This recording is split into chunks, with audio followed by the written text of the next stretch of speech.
कैसे हैं दोस्तों। आज जिस अहम मौजू का हमने इंतखाब किया है वो ये है कि आइट्स का एग्ज़ाम, उसकी प्लानिंग किस वक्त स्टूडेंट को कर लेनी चाहिए कि वो उसका तालीमी साल ज़ाया ना हो।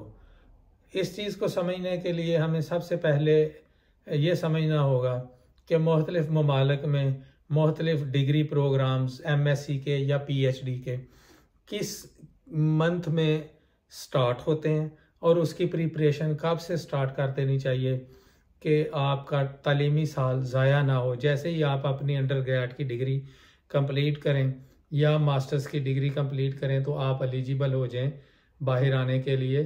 तो क्योंकि one of most important thing is आइट्स, कि आइट्स वो एग्ज़ाम है जो कि इंतहाई अहम है आपको बाहर के ममालिक में मुख्तलिफ़ यूनिवर्सिटियों में एडमिशन लेने के लिए।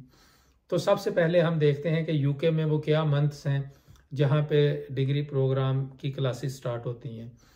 तो सितंबर वो महीना है जहाँ पे MSc या PhD की क्लास स्टार्ट होती है, या फिर उसके बाद फिर जनवरी इनटेक आता है। ये दो अहम महीने हैं यूके के पॉइंट ऑफ व्यू से। अगर आप USA मूव करना चाहते हैं तो वहाँ पे आम तौर पे एकेडमिक ईयर दिसंबर के बाद स्टार्ट होता है। अगर आपने ऑस्ट्रेलिया साइड पे मूव करना है तो वो फरवरी में वो करते हैं।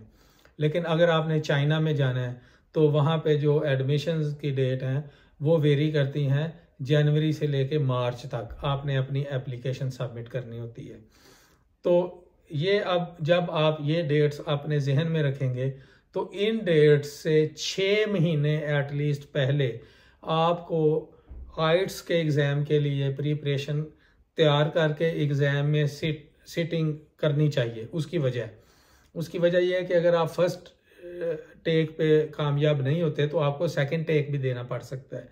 यानी फॉर एग्जांपल अगर आपने ऑस्ट्रेलिया जाना है, आपको बैंड चाहिए 7, तो अगर आपका फर्स्ट अटैम्प्ट में 6.5 आया यानी 6.5 आया तो आपके पास टाइम बचा हो कि आप सेकंड अटैम्प्ट भी दे सकें। ये बहुत ही इम्पोर्टेंट इशू है।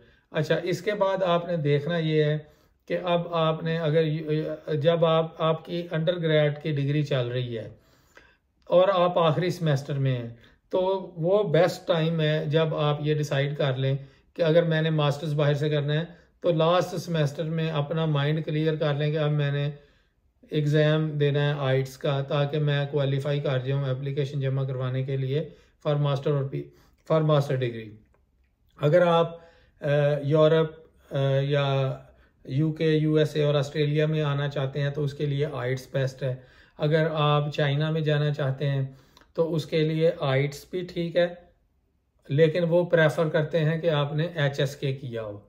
अच्छा, अब अगर HSK आपने करना है तो उसके डिफरेंट लेवल्स हैं। उसके लिए मैं आपको ये रिकमेंड करूँगा कि आप अपनी ड्यूरिंग अंडर ग्रेड डिग्री, जब आपकी समर ब्रेक्स आती हैं जो कि 2 महीने का टाइम होता है, मैं यूनिवर्सिटी ऑफ एग्रीकल्चर फैसलाबाद की वेबसाइट देख रहा था, वहाँ एक कन्फ्यूशियस इंस्टीट्यूट है, इसी तरह पंजाब यूनिवर्सिटी में भी है।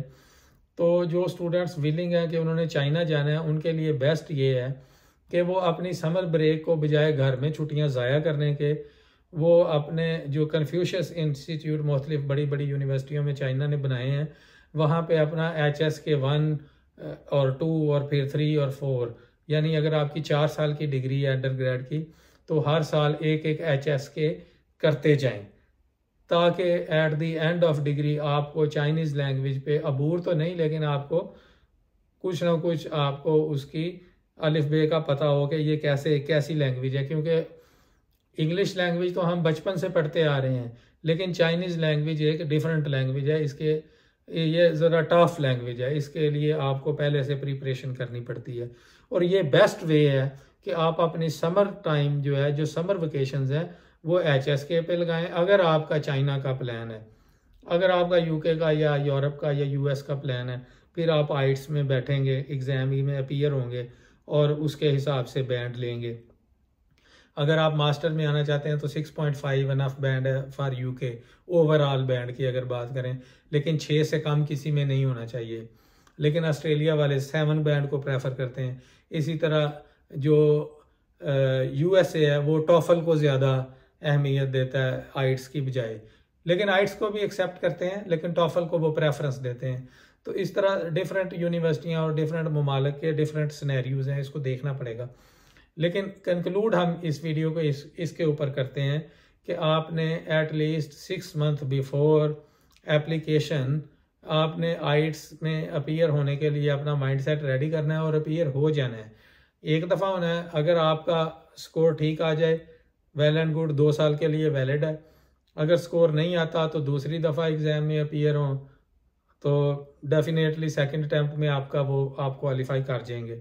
और इसके लिए मैं आपको ये रिकमेंड करता हूँ कि आइट्स में प्रिपेयर हो के जाएँ, 1 से 2 महीने उसकी पहले एक्सटेंसिव तैयारी करें, उसके बाद आइट्स एग्ज़ाम में आप अपीयर हों ताकि आपके पैसे ज़ाया ना हो। काफ़ी एक्सपेंसिव ये टेस्ट है आइट्स जो है, इसकी काफ़ी फ़ीस है, तो पैसे ज़ाया ना हो। बेहतर है आप किसी अच्छी एकेडमी को पहले ज्वाइन करें, कोई भी हो सकती है, सारी एकेडमियाँ तैयार करती हैं। आप अपना ग्रुप बना के भी इसकी तैयारी कर सकते हैं। मैंने वैसे खुद ही की थी और मेरा हो गया था। लेकिन आप लोगों के लिए यही रिकमेंडेड है कि अगर आप खुद कर सकते हैं खुद करें, लेकिन अगर एकेडमी ज्वाइन करेंगे तो आपका 1/2 से 1 बैंड इम्प्रूव हो जाएगा। यानी अगर आप खुद तैयारी करेंगे आपका 6.5 बैंड आना है, तो आप 7.5 लेंगे एकेडमी ज्वाइन करके। इसलिए बेस्ट यही है कि एकेडमी को ज्वाइन करें और फिर आइट्स में जाएं। तो ये आज की डिस्कशन यही थी कि आइट्स का एग्ज़ाम किस टाइम पे होना है। नेक्स्ट टाइम हम देखेंगे कि यूएसए में किस तरह के स्कॉलरशिप्स अवेलेबल हैं। हमारे एक डॉक्टर सुहेल साहब हैं यूएसए में, उनसे रब्ता हुआ है, वो हमें बताएंगे कि यूएसए में कितने स्कॉलरशिप्स अवेलेबल हैं। वो नेक्स्ट वीडियो में हम आपके साथ शेयर करेंगे वो सारी डिटेल कि आप यूएसए किस तरह ट्रैवल कर सकते हैं ऑन स्कॉलरशिप। तो आज के लिए इतना ही, मिलते हैं नेक्स्ट व्लॉग में बहुत जल्द। अस्सलाम वालेकुम।